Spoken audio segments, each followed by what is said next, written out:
에베소서 5장 15절에서 21절까지의 말씀입니다. 그런즉 너희가 어떻게 행할 것을 자세히 주의하여 지혜 없는 자 같이 말고 오직 지혜 있는 자 같이 하여 세월을 아끼라. 때가 악하니라. 그러므로 어리석은 자가 되지 말고 오직 주의 뜻이 무엇인가 이해하라. 술 취하지 말라. 이는 방탕한 것이니 오직 성령의 충만을 받으라. 시와 찬미와 신령한 노래들로 서로 화답하며 너의 마음으로 주께 노래하며 찬송하며 범사의 우리 주 예수 그리스도의 이름으로 항상 아버지 하나님께 감사하며 그리스도를 경외함으로 피차 복종하라. 아멘. 그리스도인으로서 살아가는 그 여러 가지 일들을 알려줍니다. 새 사람으로서 어떻게 살아가야 되는가. 그러면서 지혜 없는 자 같이 하지 말고 지혜 있는 자 같이 살라고 얘기합니다. 지혜의 근본은 어디입니까? 하나님을 경외하는 데 있습니다.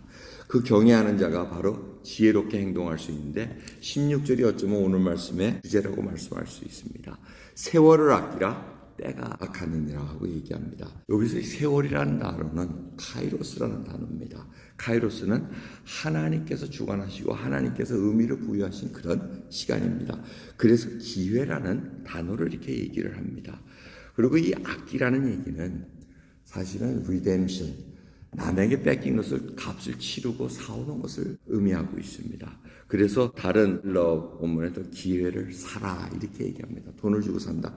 근데 그 얘기가 왜 나오냐면 이 때가 악하다는 이 때라는 것은 days, 날마다 날이라는 우리가 하루하루 이렇게 지나가는 그걸 얘기합니다.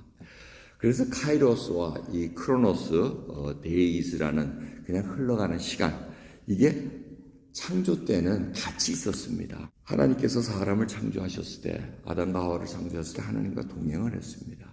그러니까 그 하루하루가 지나가는데 그것이 다 하나님과 동행하기 때문에 다 의미가 있는 시간이었습니다. 그런데 사단이 유혹함으로 말미암아 하나님을 불순종하고 하나님께 대항하는 그 시간으로 말미암아 마귀가 그 시간을 딱 빼앗아 가버린 겁니다. 그 얘기는 뭐냐면 여러분 하루하루 살아가는데 마귀가 사람 마음을 잡으면 악하게 생각하게 만듭니다. 그래서 계획하는데 악한 데 시간을 소비하기 시작합니다. 그러면 카이로스, 하나님께서 원하시는 그 카이로스는 사라져버린 겁니다. 그러니까 때가 악하다는 것이 바로 그 의미를 얘기하고 있습니다. 사람들은 계속해서 악한 것을 생각합니다. 어떻게 하면 저 사람 무너뜨리고, 어떻게 하면 남의 것을 취할까, 어떻게 하면 속여가지고 나의 이득을 볼까. 다 이런 궁리에 때가 악하게 흘러가고 있다는 겁니다. 그런데 예수 그리스도를 믿는 자에게는 카이로스가 딱 등장한다는 겁니다. 하나님께서 기회를 주신다는 겁니다. 하나님께서 의미 있는 시간을 허락하신다는 겁니다. 그게 언제입니까? 바로 하나님께서 지혜를 주셔가지고 밑에 보면 뭡니까? 찬양하며 기도하며 하나님을 경외하는 그 시간이 의미가 있다는 겁니다. 오늘 이 새벽에 시간을 내가지고 하나님 앞에 찬양을 드리고 기도드리는 시간은 바로 하나님의 카이로스, 하나님께서 기회를 주셨기 때문에 그 시간을 의미 있게 지금 바꿔나가고 있다는 것입니다. 그래서 마귀가 갖고 있는 그 시간, 악한 자들이 지금 엉뚱한 것을 생각하면서 막 우리를 해코지할 때 그것을 돌파할 수 있고 그것을 이겨낼 수 있는 능력과 지혜를 하나님께서 허락하신다는 겁니다. 그래서 그 길로 지금 떠나가고 있는 겁니다.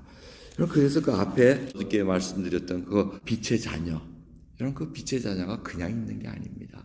하나님께서 카이로스라는 시간을 허락하셨기 때문에 남을 봉사하고 남을 만나가지고 얘기하고 그냥 가는 것이 흘러가는 시간 속에 그냥 무의미한 그런 시간이 아니고 정말 하나님께서 의미 있게 만드셔서 그 자에게 영혼을 소생시킬 수 있는 그 시간을 허락하시고 그런 것들이 다 우리를 사용해서 하나님께서 역사하신다는 겁니다. 그리스도를 경외함으로 피차 복종하라는 말씀. 이것이 바로 하나님께서 간섭하셔서 그리스도를 서로 바라보게 만든다는 겁니다. 믿는 자들은 더욱더 그 일을 해야 됩니다.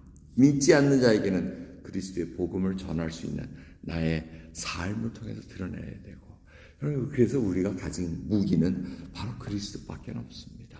성령 충만함으로 말미암아 행하지 않으면 이 일이 일어나지 않습니다. 그래서 18절에 술 취하지 말라. 이는 방탕한 것이니 오직 성령의 충만을 받으라. 술과 성령이 충만하는 것은 유사점이 많다는 것입니다. 술도 자기가 먹고 싶어야 먹습니다. 성령의 충만도 자기가 충만하겠습니다 하기를 원해야지 충만을 받습니다. 그 다음에 술은 나중에 컨트롤을 합니다. 마찬가지로 성령이 충만한 자는 성령 하나님께서 우리를 지배하십니다.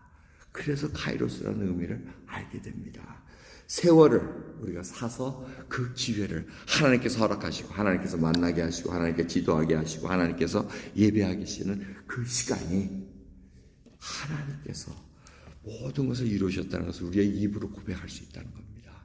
오늘 이 귀한 시간을 주님께서 허락하셨사오니 그 시간을 볼 수 있고 그 시간을 살 수 있는 여러분 되기를 간절히 바랍니다. 기도하겠습니다. 하나님 감사합니다. 오늘도 그냥 의미 없는 하루하루 지나가지 않게 하옵소서. 똑같이 주어진 24시간이오나 하나님께서 간섭하시면 하나님의 카이로스를 통해서 그 놀라운 기회가 있다는 것을 깨닫게 하옵소서.